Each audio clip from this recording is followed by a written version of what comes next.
Welcome back to another episode of Did She Just Say Chakra? Today we have our very first guest on the podcast and we are so excited. Yay! Thank you for having me.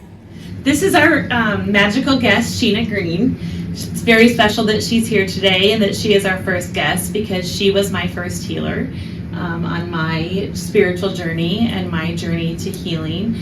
She is the founder and owner of Flourishing Roots Wellness. Excuse me, I want to say that appropriately. Flourishing Roots Wellness. She is a Reiki healer, and we are going to learn all about Reiki today. Awesome. Thank you for having me. Yes, yeah. So why don't we just kind of get started and learning about Reiki and all the benefits that it has to your health and your well-being. Okay, well, to start with, Reiki is an internationally recognized form of energy healing. You can basically go anywhere in the world to a different continent, different country, and search for a Reiki therapist, and you will most likely find someone there. Reiki has become more of a catch-all for energy healing in general. There are different lineages of Reiki, so my Reiki attunements are through the Usui lineage, but there are also different lineages like Violet Flame or Kundalini Reiki. They all fall under the category of energy healing, and there's a lot out there, so I really encourage people to just explore, do some research and some Google searches and figure out what you're drawn to. So you said yours is Usui? Yep, Usui. Okay, can you tell us what Usui is? Yeah, so Mikao Usui is the person credited for bringing Reiki into our current world, I would say, or incarnation. I believe we as humans have probably had some sort of energy healing capabilities, but it hasn't been really standardized until pretty recently. I'm not going to quote the date because I might have that wrong. I haven't looked up any of that in a really long time. But Mikao Usui went on a journey to understand how Jesus was able to heal people. Okay. And through his journey, he ended up going on his own vision quest up into the mountains, and he received instructions, symbols, and a way to energetically offer healing to people. And he is credited for creating what we know today as Reiki. So it's kind of the first line of Reiki as a standardized healing modality, but then, like I've said, there's been branches of that have just naturally occurred, and I think that probably is just because we're humans and we evolve and we throw our own different tools into the mix, and it all works for different people. Very cool. Was there anything that specifically drew you to that lineage, or was it just like intuitively that's what felt good? Yeah, I've had the ability to energy heal before I had my Reiki attunement, so it's not necessarily a requirement, I would say. But it is the ability to channel energy, I think, is a byproduct of my own spiritual journey and my own inner work. And when I didn't know what was happening to me, so I started to Google energy flowing out of hands. What does this mean? And then I found, I was like, oh, this is actually a thing. Like, it's called Reiki, and there are tons of people out there that offer it as a service or as a practice. And when I started doing my own research on who I could receive attunements from, I just felt more drawn to someone from the Usui lineage because of that history there to Mikao Usui. And I really looked at different providers to see, okay, who do I resonate with? Who is vibing with me? And that happened to be Brandy Werner from Willow Moon Apothecary. And her and I have had a great connection ever since. Yeah. Not everybody is going to be for everybody all the time. We are going to find different phases of our healing journeys ourselves and start exploring and figuring out, like, okay, maybe it's time for me to work with this person who offers this, and that can be a way to maybe accelerate or maybe be a little more effective in getting to a place of healing within oneself. So I don't I actually believe that like stacking healing modalities is a really good way to accelerate that for people.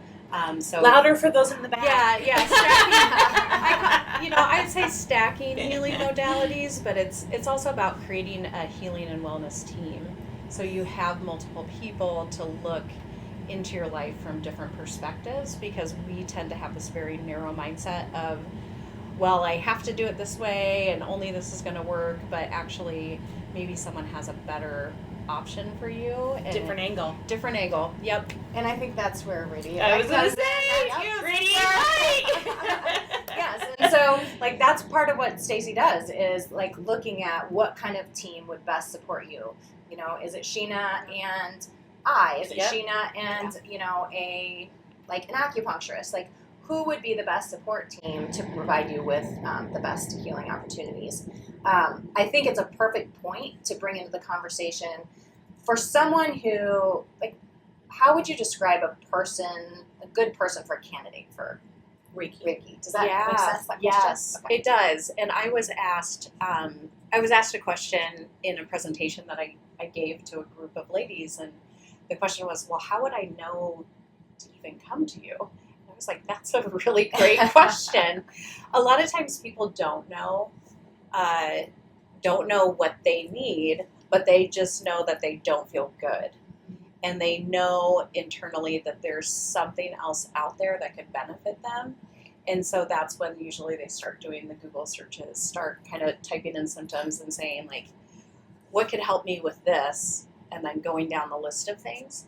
And then other times people know, kind of what they need. Like, they need someone, intuitively to help them connect back into their body, or to help them explore some emotions maybe that have just been kept tamped down and not allowed to process out or process through. So it just really is unique to the individual and how they decide to find someone like me or another healing practitioner as well.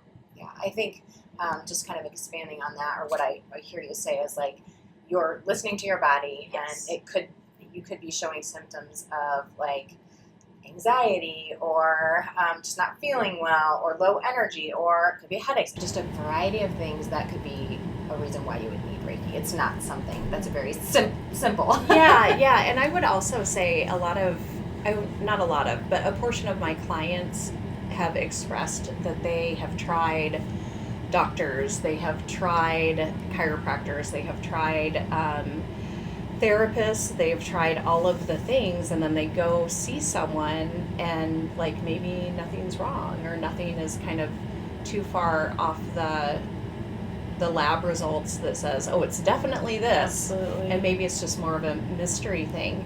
I think there's a lot of that happening right now, where we're all experiencing symptoms, but we don't necessarily know what is causing it. And it turns out to be this kind of, well, it's because we can't just go to the dermatologist.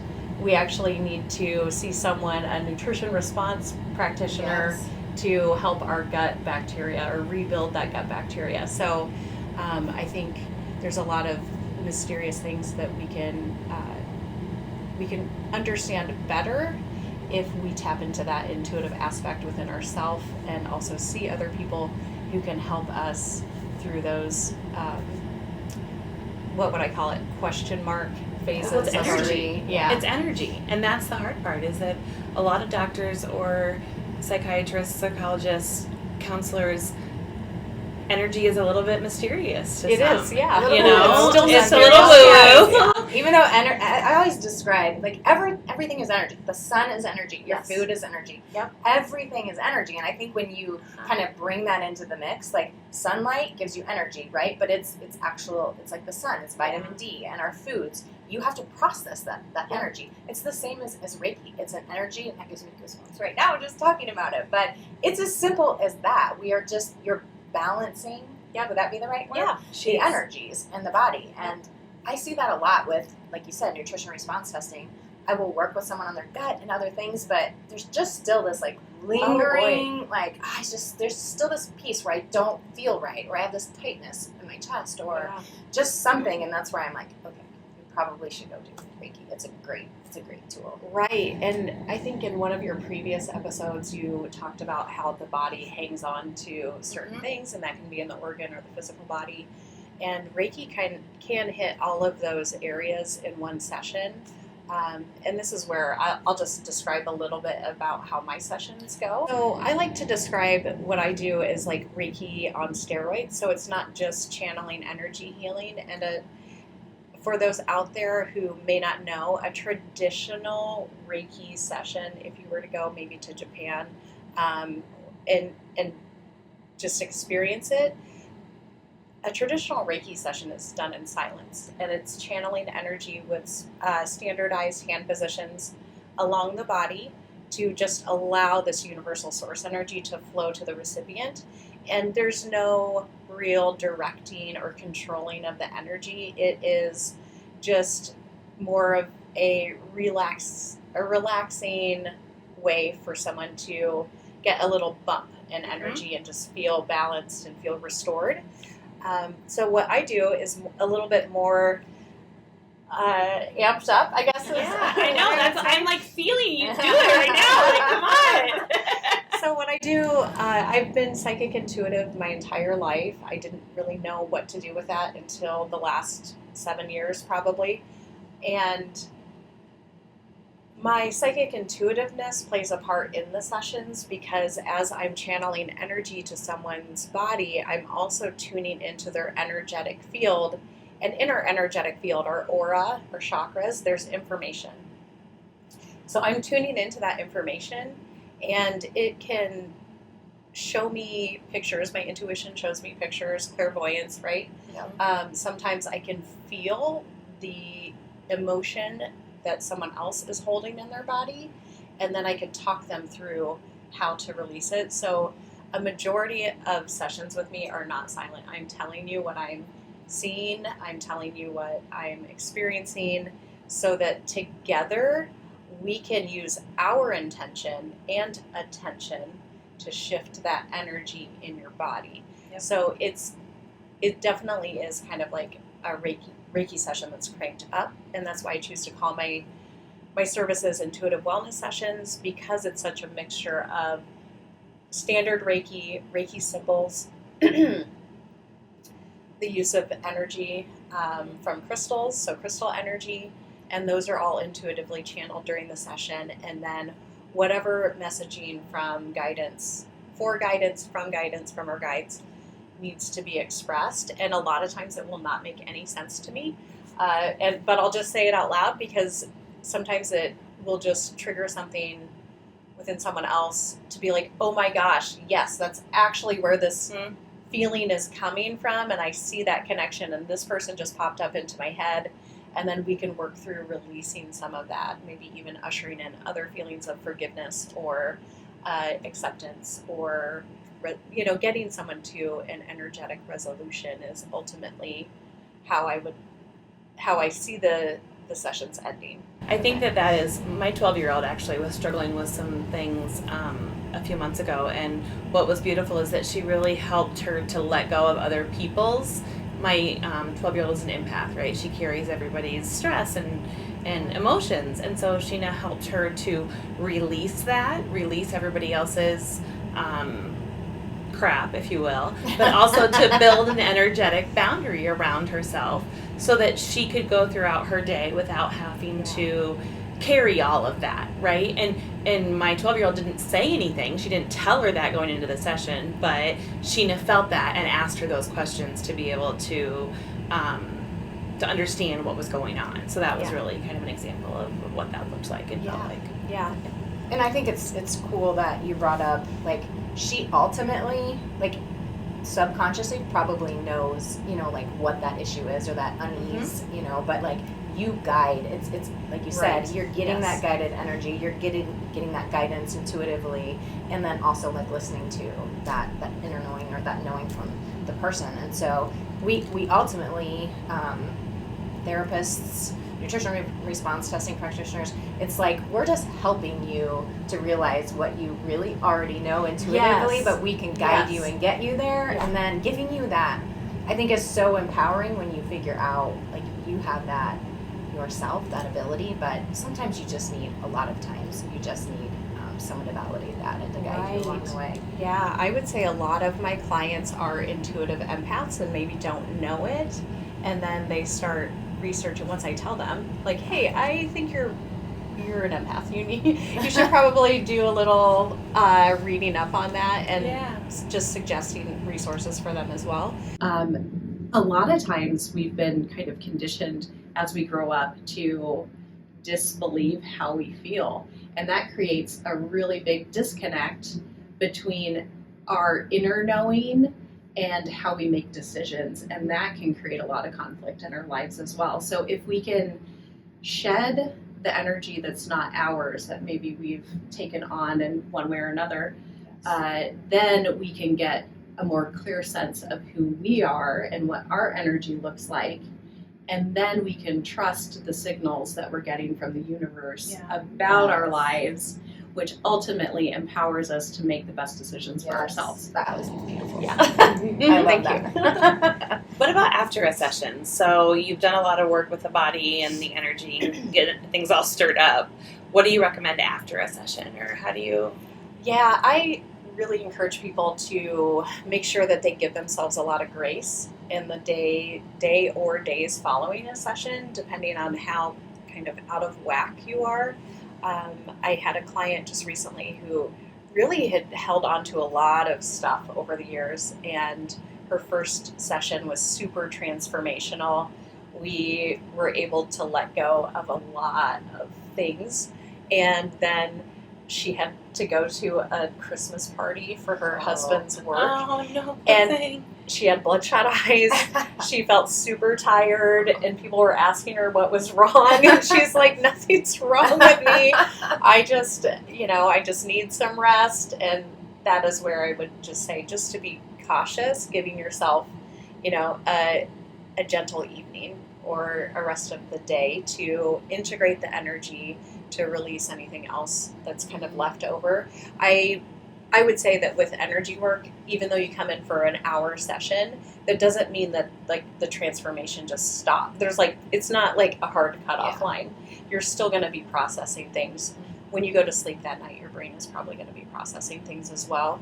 And really, it's just treating your body how it deserves to be treated, which is with kindness, with gentleness, feeding it well, and then the energetic aspect of the session will be less of a roller coaster.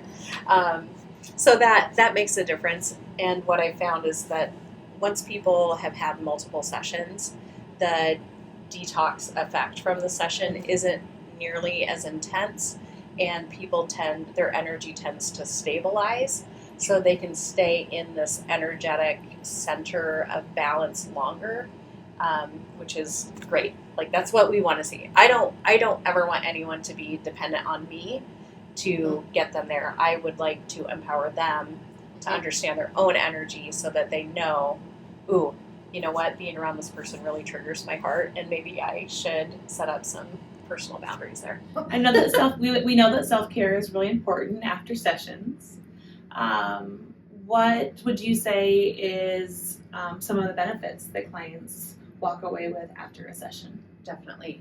This can range depending on the person. So obviously not everyone's an empath, although I tend to attract a lot of those people, which is great because that's who I love working with. Maybe I'm your favorite. Yeah. And a lot of people, depending, even if they aren't empathic or intuitive themselves, or maybe haven't started exploring that part of themselves, baseline, someone's going to walk away with major relaxation. They are going to be able to spend an hour just laying on a warm heated table, listening to the water fountain, listening to the music, having warm hands, just gently channel energy into their body. So at a base level, it's shifting someone out of that fight or flight stress response that a lot of people tend to operate out of these days. And it's difficult to give yourself time to turn off completely or unplug. So at the baseline, just having an hour that's stress-free. I like to tell people, if I feel that they're carrying this energetic backpack of stress, I just invite them to, hey, you've got this backpack of stress. You can set it down at the door, and when we're done with the session, if you feel like you need to pick it back up because there's stuff in there you need to deal with, that's okay. Or you can just leave it here. a lot of times people just leave the backpack, which is great, and then we just disintegrate. Then you it. sage. Yeah, we Then just you sage it out. we just get rid of it after that. Release it out into the universe. Yes. Plants it in. So that's like baseline is just major relaxation and just getting rid of the stress. I also have a client who had experienced quite a bit of trauma growing up and with some early relationships. And as I was doing the session and moving through like the different layers, we have a physical, mental, emotional, spiritual layer of energy within our body and outside of our body. I picked up on this, what psychically looked like a stake in her chest. And I asked her, I go, do you feel this heaviness here? Like it's very dense. And she said, yeah. And I said, okay, this looks like a stake through your torso, like through your chest. Are you okay if we begin to ease it out? And I'm like, we don't have to yank it out. We don't have to take it out violently. We can just slowly ease this out of your body. And she said yes. And she didn't tell me this ahead of time, but she was actually experiencing pain in that where that location was, but went to the doctor. They couldn't find anything, had the mammogram, had the x-rays, everything was okay. And now that we have had multiple sessions after taking that stake, this energetic stake out of her body, feeling has returned to this quadrant of her torso. And she can sleep on that side now, whereas she was avoiding it because she couldn't lay on her left side. So working in this energetic layer of who we are as individuals is something that I think is going to become more common as people become aware that like, oh, we're more than just like these organs that are kind of tucked into this skeleton and body. So cool. Yeah. We are energy, we are frequency, and we need that in alignment just as much as we need our physical body in alignment by a chiropractor or an acupuncturist. It's like all the, like you talk about, physical, social, emotional, like all of those things are what make us one person, and we actually are all one together. Yeah, but connected. I think that's beautiful. So removing pain, maybe releasing some emotions that are pent up. Yes. Maybe eliminating some anxiety or unease or dis-ease in the body. Any other? She's really good at like recent summer. Yes. Yeah, I would even say just making that connection for people between things that are going on in their lives and how it's affecting them energetically, and just offering greater awareness. Yes. So it's just greater awareness in their own lives as what's happening, or how the things in their lives are affecting them. Very good. I think that's so true with, like, the more I read about, like, the generation that's coming up, and the kids that are coming into the world, and there's just so much more awareness. And unfortunately, or fortunately, I think COVID kind of pushed a shift that way of people having to be more aware and more self-reliant, and how can I work through this on my own? So do you feel that? Do you feel like the generations coming up are like more empathic or more like aware that there's more than just? Yes, but they don't know how to talk about it. And that is one of the things that I enjoy teaching people, is how to describe what they're feeling as energy, and maybe helping give them visualizations to describe it, just like the stake through the heart.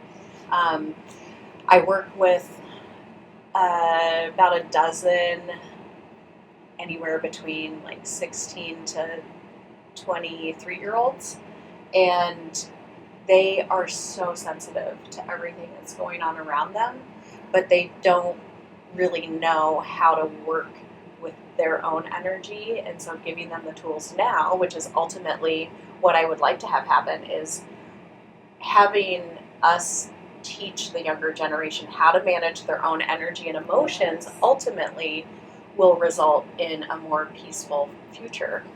And we're lucky that we get to do this work now, that we are stepping into this now in this time and passing this knowledge and skills and ability to the future generations, I really think will change the tide. But we also have to not let ourselves get tied up into the fear of what's beyond our control. And ultimately, we can only control what's happening with our own body, with our own system. But it's how we interact with the people around us that creates the ripple effect. So if we are choosing to operate out of love versus fear or divisiveness, we have to remember we need to come back to the fact that we're all connected. We're all love, and Yes. we can choose that. Yeah. That's beautiful. absolutely true. And please, just to note, like, we are not discounting anything with the medical field. I think bringing, like, they are a piece of the puzzle too, right? There are certain things that the medical community is so amazing at and that we absolutely need, but it's like that's one piece of the puzzle along with the rest. It should be this like you said, this supportive community of people that work together, and that may be a piece of the puzzle for you, and it may not. It's whatever feels best for you. Yes. But at the same point, I think we are learning that there are a lot of things that we can seek alternative therapies for, that the medical community is really having troubles figuring out, like those mystery illnesses that you're talking about. Yeah. Like if you go to a doctor and you're not, you get a diagnosis, but they don't know what to do with that diagnosis, that may be a good reason to seek alternative therapies, and that you can use in conjunction, that's the right word, but with that medical therapy, and I think that's the best of both worlds, the best of all the worlds, like bringing all of those pieces together and figuring out what you need. Like she said, it's just like stacking, right? Yes. Stack all the care. Yep. I would also like to say, like, depending on someone's physical health, it will take time and you may start out with your Western medical care doctors, and then once you keep adding in those other modalities, you might rely less and less on the Western care. That's not to discount it or anything. It plays a part. I have to take medicine on a regular basis for my asthma and some skin conditions that I have, but at the same time, I feel like I'm overall healthier because I've added all of these other modalities into my own healing plan, and it all has to work together, to just have this full circle, this nice sphere of healing in different ways. Yes. That's good. Well, I think we've covered what we need to do here. How would you feel about going back and just kind of giving them a little bit of a taste of a session, and then like how you work through a session? Sure. Yeah. All right. Good. Here we go. So something that happens behind the scenes before clients arrive is that I actually cleanse my space at the beginning of the day. I do my own rituals and prayers for myself, for my own energy. And then before we start the session, I have an opening prayer that I say. And that signals to our guides and ourselves and our creator that we are ready to do the work together. It's not just me doing all of the work, it's all of us in conjunction. And so I'm going to go ahead and say the opening prayer. All right, so after I say the opening prayer, I just place my hands on your shoulders and I'm just getting acquainted with the energy that's flowing through your body. And as I do this, I am opening up my intuition to begin to sense into your physical body's energy, the energy that may be in your aura, whether it's yours or anybody else's. And after a few minutes of doing that, then I'm guided on what to do next. So I just go moment by moment and tell you what's up.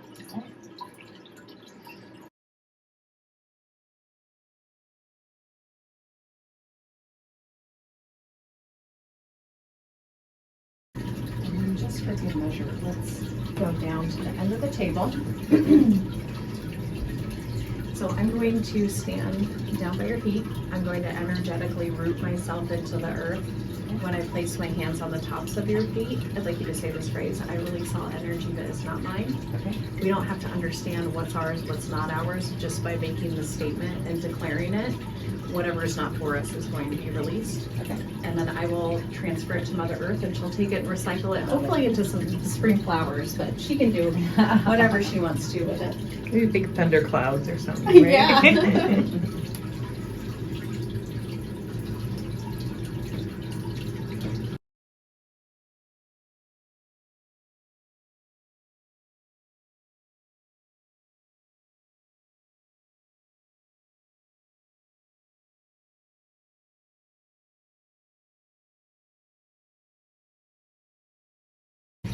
So using the fingertips in this spot would not be considered Reiki because Reiki has standard hand placements. This is what I'm intuitively being guided to do for Nicole, is to open up just some energy flow between this part of her head.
So to help balance that energy a little bit, I'm going to also bring in a couple of palm stones that you can hold on to. All right.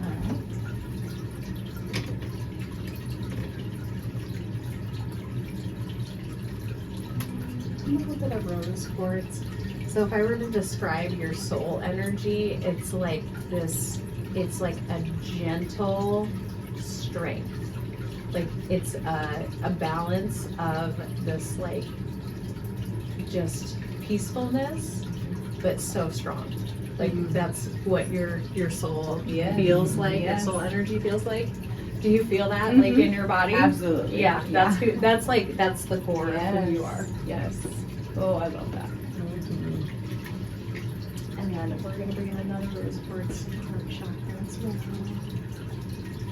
I tried to bring that to my sessions as well, you know, like that. Like I'm gentle and listening and compassionate, but I want to be strong and support them. And so I love it. Yeah, absolutely.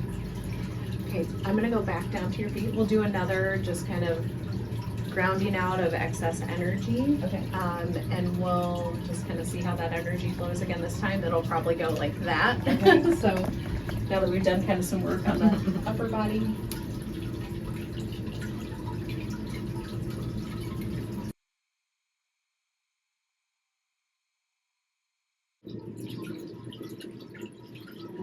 Did you feel that like calmness start to sink in down at towards the end? So a lot of times that's my signal empathically that it's time to move to, okay, we're done at that position, it's time to move to the next one. So I use that calm, centered energy that's the guide to me to be like, okay, we're done with that, we can do whatever we need to do next. All right, Nicole, that wraps up our session. I hope you can take some of the insights along with you and utilize that to continue your wellness journey. Thank you so much. That was wonderful. And everything you're saying to me and doing makes complete sense. Awesome. So, Very thank cool. you. You're welcome. You're so welcome. So Sheena, tell us how our friends can find you if they'd like to book a session and have that magical experience that Nicole had. Excellent. Yes, you can just Google Flourishing Roots Wellness. Also, if you type in Reiki Des Moines, I should pop up as well. I hope I do. Okay. And on the website, you can book a consultation for free, so you don't need to put any money down or anything, just to have a chat with me about your concerns. And then there's also the ability to book a session in the menu. You just hit book now and you can find it all on my website. I'm also on Facebook and Instagram, although not consistently. So definitely check out the website for the most recent updates. Awesome. She's also on Radiate Light, so if you'd like to check her out through that way, that's an awesome way too. And you need to get on and book a session with Sheena Green as soon as possible. It is life-changing. Thank you. Thank you so much for watching, and we hope that you like, love, share, subscribe, do all the wonderful things that you do on YouTube.